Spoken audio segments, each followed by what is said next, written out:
ओम नमो भगवते वासुदेवाय।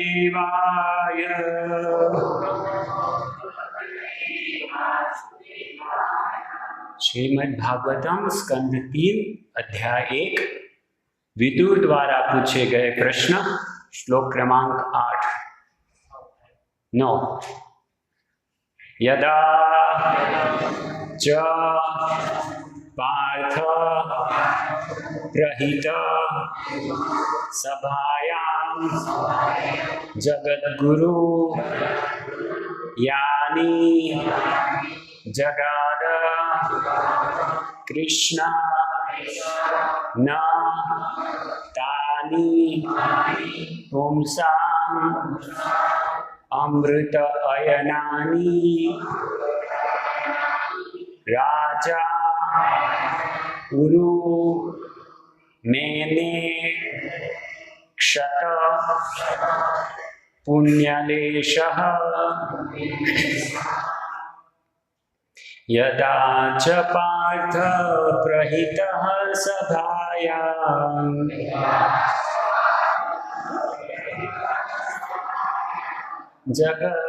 जगद्गुरुर्यानि जगाद कृष्णः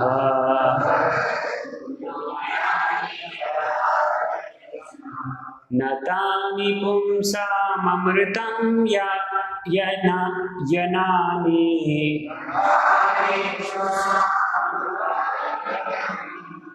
राजोरुमेने क्षतपुण्यलेशः।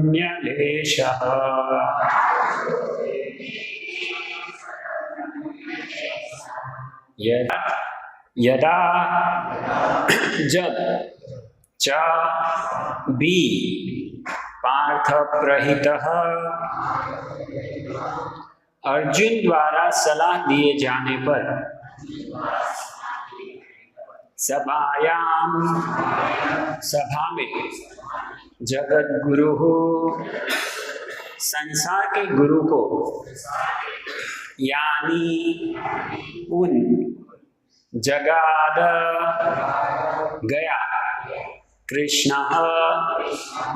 भगवान कृष्ण न कभी नहीं तानी शब्दों को पुंसाम सभी विवेकवान व्यक्तियों के अमृत ययनानि अमृत तुल्य राजा धृतराष्ट्र या दुर्योधन उरु अत्यंत महत्वपूर्ण मैंने विचार किया क्षत क्षीण पुण्यलेशः पुण्य कर्मों का अंश। अनुवाद। अर्जुन ने श्री कृष्ण को जगत गुरु के रूप में धृतराष्ट्र की सभा में भेजा था और यद्यपि उनके शब्द कुछ एक व्यक्तियों यथा भीष्म द्वारा शुद्ध अमृत के रूप में सुने गए थे, किंतु जो लोग पूर्व जन्म के पुण्य कर्मों के लेश मात्र से भी वंचित थे उन्हें वे वैसे नहीं लगे। राजा धृतराष्ट्र या दुर्योधन ने कृष्ण के शब्दों को गंभीरता पूर्वक नहीं लिया। तात्पर्य। जगत गुरु भगवान कृष्ण ने दूत कार्य स्वीकार किया और अर्जुन द्वारा नियुक्त होकर वे शांति मिशन में राजा धृतराष्ट्र की सभा में गए। कृष्ण सबों के स्वामी है, फिर भी अर्जुन के दिव्य सखा होने के कारण उन्होंने यह दूत कर्म प्रसन्नता पूर्वक स्वीकार कर लिया, मानो वे कोई सामान्य मित्र हो। अपने शुद्ध भक्तों के साथ भगवान के बर्ताव का यही अनूठापन है। उन्होंने सभा में जाकर शांति के विषय में बातें की। इस संदेश का आस्वाद भीष्म तथा अन्य प्रमुख जनों ने किया, क्योंकि यह संदेश स्वयं भगवान के मुख से निकला था, किंतु पूर्व जन्म के पुण्य कर्मों के क्षीण होने से दुर्योधन अथवा उसके पिता धृतराष्ट्र ने इस संदेश को गंभीरता से नहीं लिया। जिन व्यक्तियों के पुण्य क्षीण हो जाते हैं वे वैसा ही करते हैं। कोई व्यक्ति अपने विगत पुण्य कर्मों के बल पर देश का राजा बन सकता है, किंतु दुर्योधन तथा उसकी टोली के पुण्य कर्मों के फल क्षीण हो चुके थे। अतएव उनके कार्यों से स्पष्ट हो गया था कि वे पांडवों के पक्ष में अपना राज्य खोने वाले थे। ईश्वर का संदेश भक्तों के लिए तो सदैव अमृत तुल्य होता है, किंतु अभक्तों के लिए यह बिल्कुल उल्टा होता है। मिश्री स्वस्थ व्यक्ति को सदैव मीठी लगती है, किंतु पीलिया रोग से पीड़ित व्यक्ति को यह अत्यंत तीखी लगती है, कड़वी लगती है। तीती, बंगाली में तीती बोलते हैं, या तीखी लिखा है, हाँ कड़ू। ओम अज्ञानतिमिरान्धस्य ज्ञानाञ्जनशलाकया चक्षुरुन्मीलितं येन तस्मै श्रीगुरवे नमः। श्रीचैतन्यमनोभीष्टं स्थापितं येन भूतले स्वयं रूपा कदा मह्यं ददाति स्वपदान्तिकं। वन्देऽहं श्रीगुरो श्रीयुतपदकमलं श्रीगुरुन् वैष्णवांश्च श्रीरूपं साग्रजातं सहगण रघुनाथान्वितं तं सजीवं साद्वैतं सावधूतं परिजनसहितं कृष्णचैतन्यदेवं श्रीराधा कृष्णपादान् सहगण ललिता श्रीविशाखान्वितांश्च।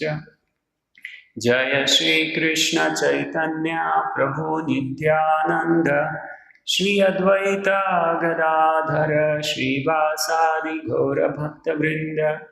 हरे कृष्णा कृष्ण कृष्णा हरे हरे, हरे राम राम राम हरे हरे।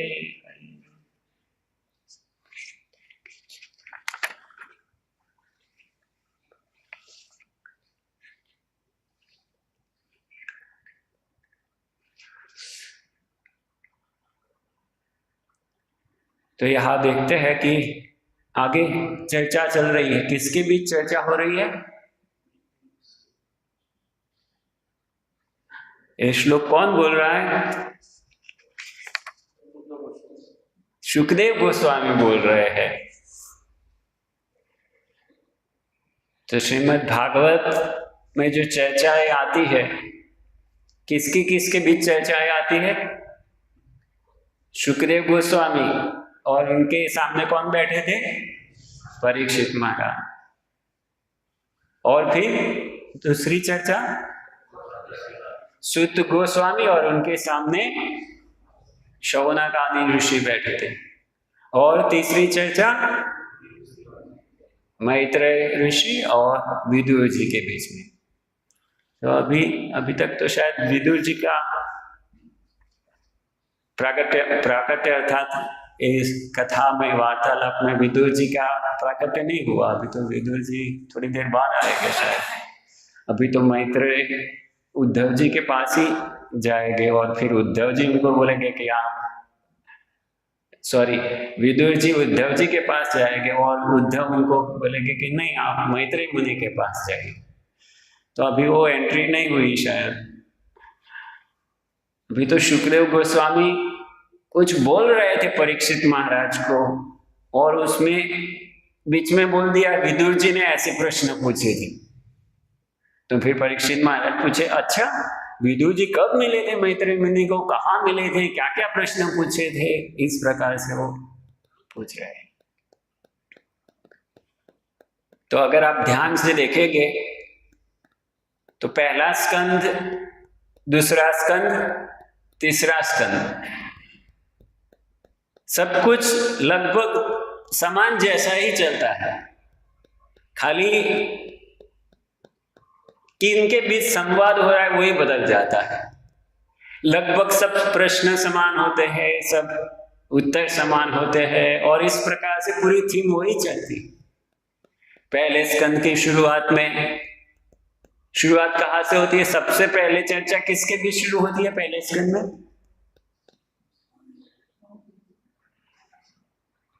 तीन हम देखे ना, 3 सूत गोस्वामी, शौनक आदि ऋषि, और शुकदेव गोस्वामी, परीक्षित महाराज, और मैत्रेय ऋषि और विदुर जी।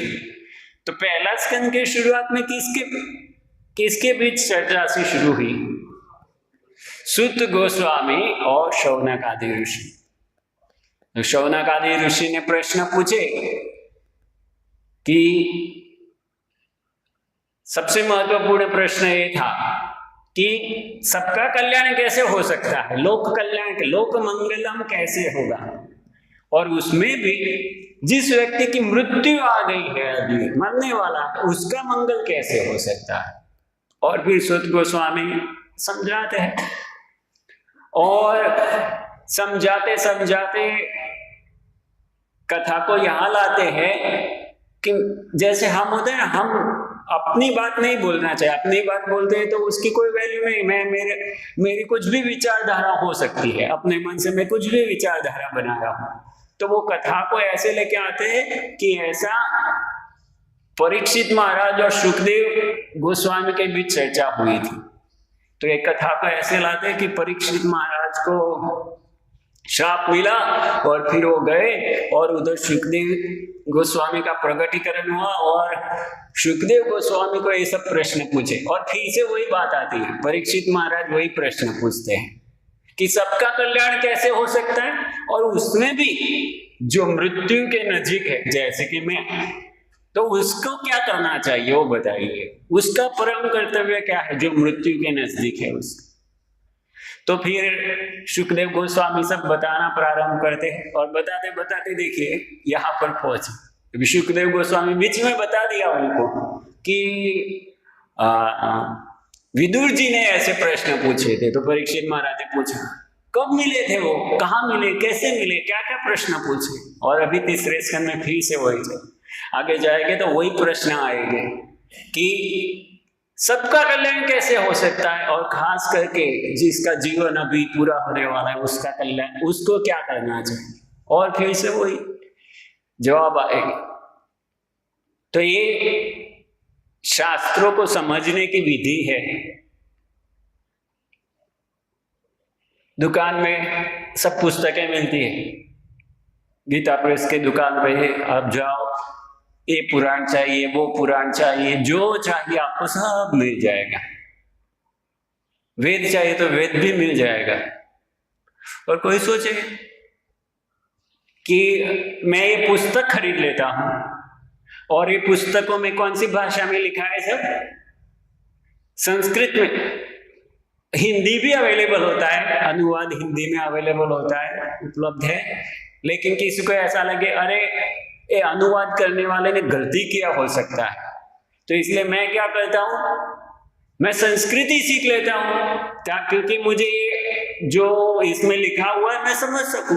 तो दुकान से पुस्तक ले लिया और संस्कृत सीख लिया, बस। तो अभी मैं समझ जाऊंगा, अभी मुझे किसकी जरूरत है, मेरे पास पुस्तक है और मैं वो पुस्तक में जो लिखा है मैं पढ़ सकता हूं, समझ सकता हूं, बस हो गया। तो ऐसे ज्ञान नहीं होता है। खाली पुस्तक पढ़ लेने से ज्ञान नहीं होता है, हमेशा एक शिक्षक की आवश्यकता होती है, कोई भी ज्ञान हो, और विशेष करके आध्यात्मिक शिक्षा, यह आत्मज्ञान है, अध्यात्म विद्या। भगवान कहते हैं विद्याओं में अध्यात्म विद्या मैं हूं, 10वें अध्याय में भगवान। तो यह अध्यात्म विद्या है, वो ऐसे प्रकट नहीं होगी। इवन मैं एक भौतिक उदाहरण देता हूं, दूसरा ही ऐसे, जैसे विज्ञान में एक थियरी है, E=mc², एक सूत्र है, अभी उसको समझाया हुआ है, उसकी थियरी लिखी हुई है।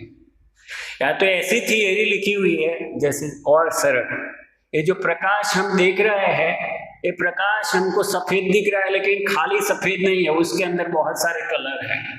वो प्रकाश कैसे आता है, उसके अंदर क्या कण है, उसकी थियरी लिखी हुई है।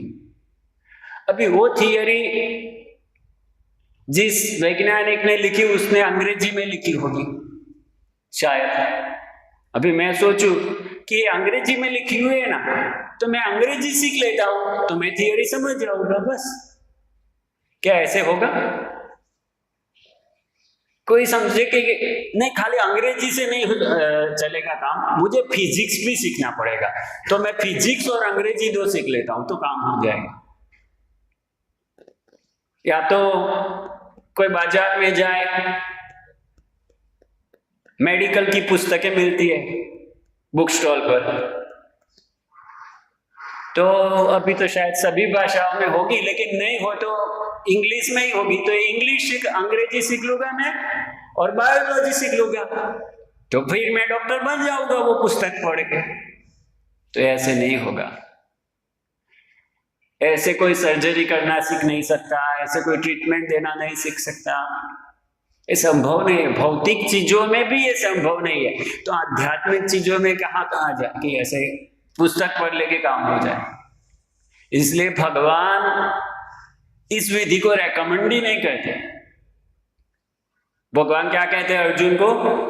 तद विधि प्रणिपातेन परिप्रश्नेन सेवया उपदेक्षन्ति तद ज्ञानम ज्ञानिनस्तत्त्वदर्शी। और ऐसे एक नहीं कितने उदाहरण है कि कोई व्यक्ति थे ऐसे जिनको ऐसे कोई इच्छा थी ज्ञान प्राप्ति की, या तो कोई प्रश्न पूछने की इच्छा थी, और वो कोई ज्ञानी व्यक्ति के पास गए और उन्होंने उनको मीनियल सेवाओं में लगा दिया, ऐसे झाड़ू लगाना, बर्तन धोना या ऐसे, और उनको ज्ञान प्राप्ति हो गई, उनको रियलाइज हो गया, साक्षात्कार हो गया, खाली वो आदेश पालन करने से, उनको बोलना भी नहीं पड़ा उनका प्रश्न का उत्तर।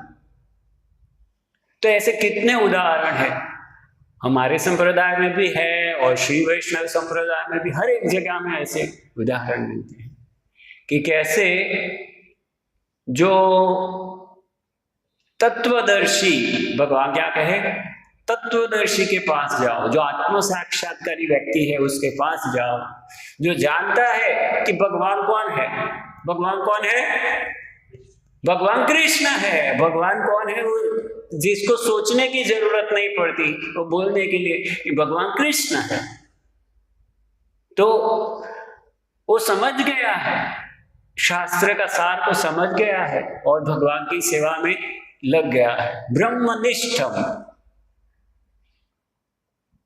तो जो भगवान की सेवा में लग गया है, जो समझ गया है कि कृष्ण ही भगवान है, उनके पास जाना चाहिए, उनको शरणागत होना चाहिए, उनको सेवा करनी चाहिए और फिर प्रश्न पूछने चाहिए। जब उनको प्रश्न पूछे जाएंगे सेवा भाव से, तो उनके आशीर्वाद से, ये जो शास्त्रों का ज्ञान है, उनके आशीर्वाद से हृदय में प्रकट होगा, दिमाग में प्रकट नहीं होगा, हृदय में प्रकट होगा। आधुनिक विचारधारा है, हम मस्तिष्क दिमाग से थोड़ा एक्सरसाइज करके इसको समझ जाएंगे, लेकिन ऐसे नहीं समझ पाएंगे। ऐसे समझने का प्रयास करेंगे तो क्या हुआ, आज के श्लोक में क्या समझाया है? क्षत पुण्य लेशः, अंतिम शब्द है ना, क्षत पुण्य लेशः। तो जिनके जीवन में पुण्य लेश, क्षत पुण्य लेशः, सब पुण्य कम हो गए, वो व्यक्ति भगवान सामने होने से भी नहीं समझ पाएगा कि स्वयं भगवान श्री कृष्ण है। वो भगवान सामने होने से भी नहीं समझ पाएगा। दुर्योधन के सामने भगवान खड़े थे और खाली भगवान द्विभुज रूप में नहीं खड़े थे, दुर्योधन को विराट रूप दिखाया, देखो मैं ही भगवान हूं, तुम मुझे कहां बांधने का प्रयास कर रहे हो, किसको बंदी बनाओगे तुम, देखो मैं तो सर्वत्र व्याप्त हूं। तो भगवान दिखाए लेकिन फिर भी वो समझता है कि कृष्ण की माया है। तो इसलिए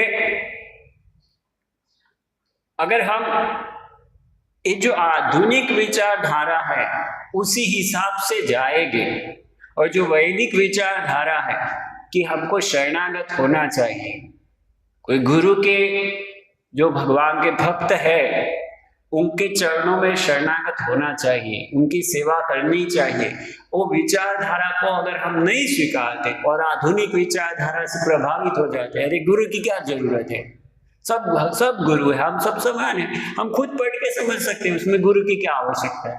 अगर इस विचारधारा से प्रभावित हुए तो इन लोगों के जैसे हम नहीं देख पाएंगे, कभी भी नहीं देख पाएंगे। हम पूरा भागवत पढ़ ले, भगवत गीता पढ़ ले, वेद पुराण जितना पढ़ ले, लेकिन कृष्ण को नहीं समझ। ये पढ़ने के बाद या तो ऐसा निर्णय ले सकते हैं कि भगवान निराकार है, भगवान तो कोई बोलने की चीज है क्या, भगवान तो बस अनुभव करने की चीज है, ऐसा सब वाक्य बोलेंगे जो बोलने में बहुत अच्छा लगता है। भगवान तो अनुभव करने की चीज है, आनंद गंध स्वरूप है भगवान, तो गंध स्वरूप का वर्णन नहीं कर सकते हो। या तो फिर एक छोर हो गया, एक एंड हो गया, एक अंत, नहीं तो फिर दूसरी बाजू चले जाएंगे। क्या चले जाएंगे दूसरी बाजू? कृष्ण तो मेरा लाला है, उनके साथ मैं खेलता हूं, उनको तो मैं ये करता हूं, ऐसे साजिया बन जाएंगे।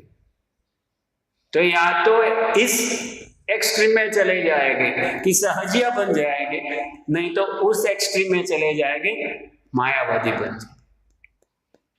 तो इसलिए चाहिए हमको कि कोई प्रामाणिक गुरु के पास जाए और उनको जैसे यहाँ पर परीक्षित महाराज प्रश्न कर रहे, ऐसे प्रश्न करना, सेवा करना और उनसे सुनना है। तो आज के तात्पर्य में, आज के श्लोक में है यदा च पार्थ प्रहित, पार्थ प्रहित उस शब्द के ऊपर प्रभुपाद जी तात्पर्य में समझा रहे हैं। यदा च पार्थ प्रहित सभायाम, सभायाम, सभायाम अर्थात सभा में, पार्थ प्रहित, पार्थ अर्थात अर्जुन, पृथा के पुत्र, पृथा अर्थात कुंती देवी, कुंती देवी के पुत्र पार्थ, पार्थ प्रहित, पार्थ ने रिक्वेस्ट किया भगवान आप दूत बन के जाइए, तो उन्होंने दूत बना के उनको भेजा सभायाम। तो प्रभुपाद जी वो समझा रहे हैं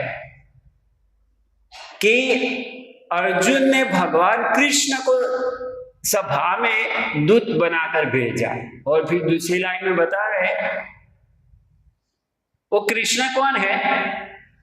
वो कृष्ण कोई सामान्य व्यक्ति नहीं है, जगत गुरु यानी जगाद कृष्ण, वो जगत गुरु है। अभी कोई बोले नरेंद्र मोदी को ऐसा कार्य मत बोलिए, मेरे बेटे की शादी आप आ जाओ, मेरे बेटे की शादी क्या बोल रहे हैं आप, इधर हमारा जामनगर का बड़ा फंक्शन हो तो भी नहीं आएंगे, उनको बुलाना है तो ऐसी हमारी योग्यता चाहिए ना सामने। और ये तो बुलाने की बात नहीं, भेजने की बात है, भाई हमारी ओर से आप ये काम करके आओ। तो अर्जुन भगवान को भेज रहा है और बता रहे भगवान जगत गुरु, सबके गुरु है, तो गुरु की तो सब सेवा करते हैं। और यहाँ अर्जुन उनको भेज रहे हैं, रिक्वेस्ट कर रहे हैं कि आप जाइए हमारी ओर से दूत के रूप में एक कार्य। तो प्रभुपाद जी तात्पर्य में समझा रहे हैं जगत गुरु भगवान, देखिए जगत गुरु कृष्ण अर्जुन के सखा है और वो सखा भाव में वो कार्य कर रहे हैं, लेकिन स्पष्ट कर रहे हैं कि वो सखा के रूप में व्यवहार कर रहे हैं, लेकिन वो सामान्य व्यक्ति नहीं है, वो है तो जगत गुरु भगवान कृष्ण ने दूत कार्य स्वीकार किया और अर्जुन द्वारा नियुक्त होकर वे शांति मिशन में राजा धृतराष्ट्र की सभा में गए। तो भगवान वो स्वीकार करते हैं। उनके भक्त, उनके भगवान के जो शुद्ध भक्त होते हैं, वो भगवान को कुछ चीज कहते हैं तो भगवान उसको स्वीकार करते हैं, क्योंकि भगवान उनकी भक्ति के वश हो गए हैं। वो जो उनके भक्त, शुद्ध भक्त है, वो जो निस्वार्थ भाव से या शुद्ध भाव से भगवान की सेवा करते हैं, तो इसलिए भगवान सोचते कि मैं अभी इनका ऋणी हूं। शुद्ध भक्ति के 6 लक्षण हैं। अगर किसी को शुद्ध भक्ति प्राप्त होती है तो उसमें ये 6 लक्षण प्रकट होते हैं। तो कोई शुद्ध भक्ति का आचरण करना शुरू करता है, अभी तो आचरण शुरू ही किया है, शुद्ध भक्ति प्राप्त नहीं हुई, शुद्ध भक्ति की साधना शुरू किया है शुद्ध भक्ति प्राप्त करने की, तभी कौन से 2 लक्षण प्रकट होते हैं? क्लेशाग्नि, मतलब उसके सब क्लेश ग्ना मतलब नाश हो जाते हैं। और दूसरा शुभदा, और शुभदा, शुभदा मतलब शुभ प्रदान करने वाली। तो कोई शुद्ध भक्ति की साधना में लगता है तभी ये 2 चीज प्रकट है। अभी उसको विस्तार से नहीं जाएगा उसमें, नहीं तो वहां लंबा हो जाएगा कि वो 2 क्या है, शुभ क्या है और क्लेशाग्नि क्या है। तो क्लेश क्या है और शुभ क्या है वो समझना चाहिए। तो सबसे बड़े क्लेश, जैसे प्रभुपाद जी बारंबार समझाते, क्या है? जन्म, मृत्यु, जरा, व्याधि आदि भौतिक, आध्यात्मिक आदि दैविक, ये क्लेश वास्तविक क्लेश है। किसी के पास खाना नहीं है, किसी के पास कपड़ा नहीं है, किसी के पास आंख नहीं है, किसी के पास पाँव नहीं है, ये वास्तविक क्लेश नहीं, वो तो टेम्पररी क्लेश है। वो ज्यादा दिन टिकने वाले नहीं, वो बदल जाएंगे। मात्रा स्पर्शास्तु कौन्तेय शीतोष्ण सुख दुखदा आगमापायिनो नित्यास्तां स्थितिक्षस्व भारत। तो वास्तविक क्लेश नहीं है, वास्तविक क्लेश ये है, और उसको अन्य कोई उपाय से हम उससे बाहर नहीं निकल सकते। खाली भगवान की शुद्ध भक्ति ही है जो हमको इससे बाहर निकाल सकती। तो इसलिए क्लेशाग्नि शुभदा, शुभता प्रदान करने वाली। अभी शुभ क्या है हमारे जीवन में, वो भी चर्चा चलती है रामानंद राय और चैतन्य महाप्रभु के बीच में भी, और इसको विस्तार से समझाया गया है भक्ति रसामृत सिंधु में भी कि शुभता क्या है। तो व्यक्ति के जीवन में भगवान प्रविष्ट होते तभी शुभ चीजों का प्रागट्य होता है। भौतिक दृष्टिकोण से जिसको शुभ माना जाता है वो टेम्पररी, ऐसा लगता है ये शुभ है, लेकिन उसमें शुभता नहीं है। तो शुद्ध भक्ति की साधना प्रारंभ करने से ये 2 आ जाते हैं, क्लेशाग्नि शुभदा। फिर वो और आगे प्रगति करता है तो दूसरे 2 लक्षण प्रकट होते हैं। कौन से? मोक्ष लघुताकृत और सुदुर्लभा।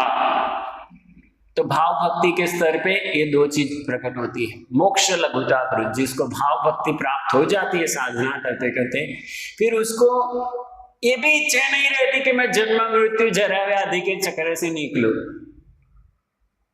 उसको तो एकमात्र यही इच्छा रहती है कि भगवान चाहे मुझे नरक में रखे कि स्वर्ग में रखे, लेकिन एकमात्र इच्छा है कि मुझे उनकी सेवा में रखे, उनकी सेवा से दूर ना हो, क्योंकि उसको वो रस मिल गया, सेवा का रस मिल गया, उसको संबंध पता चल गया, मेरा संबंध क्या है, उसको स्वरूप प्राप्त हो गया, मेरा स्वरूप क्या है। तो इसलिए अभी उसको और कोई चिंता नहीं है, उसके तो एक ही प्रार्थना है, भगवान में आपकी सेवा। और सुदुर्लभा, तो ये सुदुर्लभ चीज है भाव भक्ति प्राप्त करना, लेकिन वो जो सुदुर्लभ भक्ति थी वो भी उसको प्राप्त हो गई। और फिर लास्ट में आता है सांद्रानंद विशेषात्मा कृष्ण आकर्षणी। तो सांद्रानंद विशेषात्मा अर्थात ऐसा आनंद जो हम इस शरीर में अनुभव नहीं कर सकते, इतना आनंद कि हम इस शरीर में उसको सहन भी नहीं कर सकते, इतना आनंद। कई लोग होते हैं ना, अच्छे समाचार सुनते हैं उनको हार्ट अटैक आ जाता है, तो ऐसे इतना आनंद कि इस शरीर में हम सहन नहीं कर सकते। और कृष्ण आकर्षणी, कृष्ण शब्द का अर्थ क्या है? जो आकर्षण करते हैं वो। लेकिन ये शुद्ध भक्ति ऐसी है, कृष्ण को भी आकर्षित कर लेती है। तो इसलिए भगवान के शुद्ध भक्त भगवान को कुछ कहते हैं, कुछ विनती करता है, तो भगवान उसको ना नहीं बोलते, क्योंकि वो उनके स्वार्थ के लिए नहीं होती है, उसके पीछे कोई ना कोई परमार्थ होता है। तो भगवान तो ताक में रहते हैं कि कैसे उनके भक्तों की सेवा की जाए। भगवान के शुद्ध भक्त हमेशा ये देखते रहते हैं कैसे मैं मेरे भगवान की सेवा करूं, और भगवान ये सोचते रहते मैं कैसे मेरे भक्तों की सेवा करूं। तो वो हुड़ा-हुड़ी दोनों में कंपटीशन चलती रहती है। तो ऐसे जब भगवान के भक्त भगवान को कुछ कहते हैं तो भगवान उसको ना नहीं कहते। तो इसलिए भगवान के पास सीधे जाने से अच्छा है कि हम ऐसे कोई भक्त के माध्यम से जाएं। अगर हम ऐसे कोई भक्त के माध्यम से जाएंगे और वो हमसे प्रसन्न हो जाएंगे तो उनके आशीर्वाद से भगवान हमको स्वीकार कर लेंगे। जैसे प्रभुपाद जी एक तात्पर्य में समझाते हैं कि अगर कोई व्यक्ति जाता है और एक फूल राधा रानी को देता है कि ये फूल आप कृष्ण को अर्पण कीजिए, और राधा रानी खुश होकर उसको लेके कृष्ण को कहती है कि कृष्ण ये फूल स्वीकार करो, तो कृष्ण ना नहीं कहेंगे। तो ऐसे हम भगवान के ऐसे कोई शुद्ध भक्त के मार्गदर्शन में सेवा करेंगे तो भगवान तुरंत हमारी सेवा स्वीकार करेंगे। लेकिन हम सोचे नहीं, अभी मेरे से अच्छा जानने वाला कौन है, मैं बहुत सारे लोगों के पास गया और जिनके पास जाता हूं अंदर कुछ ना कुछ तो दिखता ही है उनके अंदर। मुझे उनके पास गया, उनके अंदर ये समस्या थी, उनके पास गया, उनके पास ये समस्या थी, उनके पास गया, उनके पास इसलिए लग रहा है पृथ्वी पर मेरे जैसा कोई शुद्ध भक्त है नहीं, इसलिए मैं किसके पास जाऊं। अभी मैं ही डायरेक्टली कृष्ण की सेवा करना शुरू कर देता हूं। तो लोही बाजार जाता हूं, एक लड्डू गोपाल लेके आता हूं और घर में मैं माखन मिश्री ऑफर करूंगा और बस हो गया मेरी भक्ति पूरी। और फिर दिन में स्मार्टफोन में टाइम पास करूंगा, होटल में खाने के लिए जाऊंगा और होटल में से पिज्जा पैक करके लेके आऊंगा लड्डू गोपाल के लिए भी। ये हमारी भक्ति, ऐसी भक्ति हो सकती? तो इसलिए हमको सावधान रहना चाहिए, हमको समझना चाहिए कि हम मायाबद्ध है। हो सकता है कि भगवान ने कृपा करके हमको जिनका संग दिया उनके अंदर कुछ त्रुटियां हो सकती हैं, लेकिन उनके अंदर बहुत कुछ अच्छा भी होगा जो हमारे अंदर नहीं है। तो हमको ये देखना चाहिए, हमको सोचना चाहिए कि भगवान ने मुझे इनका संग दिया। ऐसे हजार लोग हैं जिनको ये भी संग प्राप्त नहीं हुआ, और कोई कोई लोग हैं उनको मुझसे भी उन्नत संग प्राप्त हो। तो अगर हमको एक प्रकार के भक्त का संग प्राप्त हो रहा है तो भगवान ने हमको क्यों उधर रखा? भगवान सबके हृदय में परमात्मा के रूप में बैठे हुए हैं। हमको पता नहीं कि हमारे हृदय में कितने अनर्थ है, कितनी भौतिक इच्छाएं, हमको पता नहीं, लेकिन कृष्ण को पता है। और उनको पता है कि उसको कैसे ट्रीटमेंट किया जा सकता है। विदुन होती सुहित सेता, वो भगवान वो सब साफ कर देते में, लेकिन साफ कैसे करेंगे? क्या भगवान झाड़ू लेके जाएंगे उधर झाड़ू मारेंगे? नहीं, भगवान हमको ऐसे व्यक्ति के अंदर में रख देगी कि वो व्यक्ति पूरा स्नान करा देगा, हमको अच्छे से स्नान कराएगा ताकि वो सब मैल धुल जाए। और वो स्नान पानी से नहीं होगा, वो स्नान सेवा से होगा। साधु के वाक्य होते, कटु वाक्य होते, श्लोक है मैं भूल गया, मनो संग उक्ति भी, कि साधु के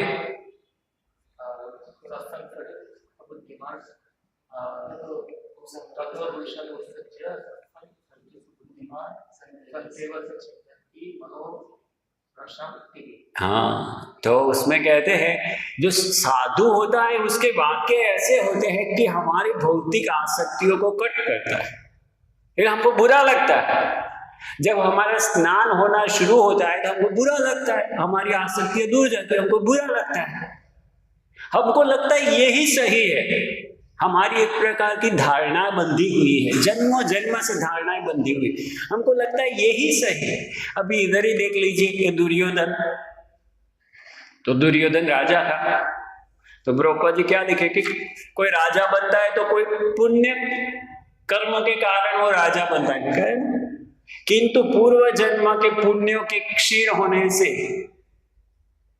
दुर्योधन अथवा उसके पिता धृतराष्ट्र ने इस संदेश को गंभीरता से नहीं लिया। जिन व्यक्ति के पुण्य क्षीण हो जाते हैं वे ऐसा ही करते हैं। कोई व्यक्ति अपने विगत पुण्य कर्मों के बल पर देश का राजा बन सकता है। तो दुर्योधन राजा बना मतलब कुछ पुण्य था, लेकिन क्या किया? वो सोच रहा है मैं ही सही हूं, मैं जो करता हूं वो सही हूं, और इसलिए भीष्मदेव जो बोल रहे हो गलत है, ये विदुर जी जो बोल रहे हैं गलत है, निकालो विदुर जी को बाहर निकालो। और जो जो अच्छी सलाह दिया उनको सबको अपमान किया। और ऐसे बड़ी उम्र में भी बड़े हैं, ज्ञान में भी बड़े हैं, भक्ति में भी बड़े हैं, ऐसे बड़े व्यक्ति का जब अपमान किया जाता है तो उसके साथ पुण्य कर्म नष्ट हो जाते हैं। भीष्मदेव महाभारत में पूरा एक प्रकरण बताया है शायद, जहां कि क्या क्या कार्य करने से व्यक्ति का आयुष्य कम हो जाता है। झूठ बोलने से इतने साल कट जाते हैं, बड़े व्यक्ति को सामने बोलने से इतने साल कट जाते हैं, ये करने से इतने साल कट जाते हैं। तो ऐसे कोई भी पाप कार्य करने से हमारा जो सौभाग्य था वो नष्ट हो जाता है। तो ऐसे हो सकता है कि कोई पुण्य कर्मों के बल पर हमको कुछ अच्छी बुद्धि प्राप्त हुई हो, कुछ भी हो, अच्छा संग प्राप्त हुआ हो, लेकिन उसके कारण अगर हम कुछ कर पा रहे हैं और उसको समझ लेते हैं तो मेरे कारण ही मैं ये कर लेता हूं, और फिर दूसरों का ऐसे हो जाएगा, भगवान को नहीं देख पाएगा। सब कार्य करते हुए भी भगवान को नहीं देख पाएगा। तो इसलिए चाहिए